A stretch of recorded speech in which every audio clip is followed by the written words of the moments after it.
ምን አሁን እንቅልፌን እንደገና ምን እንደህንት እንዳለኝ ታውቃላችሁ? ለካ የተሸነፍነው ቡድን ለምንም የማይጫወት ቡድን እኮ ነው። ለምንም ለፕሪሚየር ሊግ ዋንጫ መቼም የማያስበው ነገር ነው። ምን ውስጥም የሌለበት ቲም ነው አሁን ያሸነፈና አሁን ቁጭ ብዬ ሳስበው በጣም በቃ የሆነ ከነከነኝ፣ በጣም አናደደኝ። ቅድም ትንሽ ተረጋግቼ ነበር ያወራሁት። በዛ ላይ ደግሞ እስካሁን ድረስ ኤምሬት ላይ አልተሸነፍንም።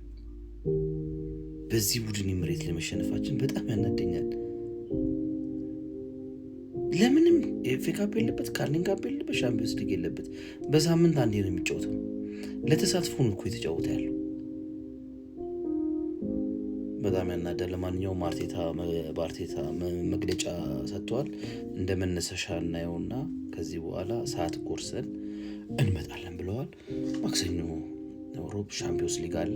በሱ ትንሽ መነሳሻ እናደርግና ወደ ክብራችን እንመለሳለን። አሁንም ግን አርሰናል መሪ ነው።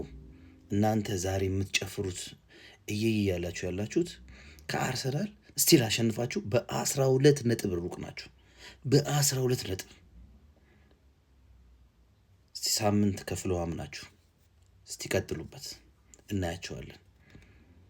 በቃ ዛሬ የአርሰናል መተራመስ ለዚህ ያበቃችሁ እንጂ ከአርሰናል ጋር እኔ ብቻ እንዴት እንደምናገር አላውቅም። ግን ለተሳትፎ ተጫውታችሁ ተሳክቶላችኋል። ዛሬ ይሄ ነው። ቴንኪው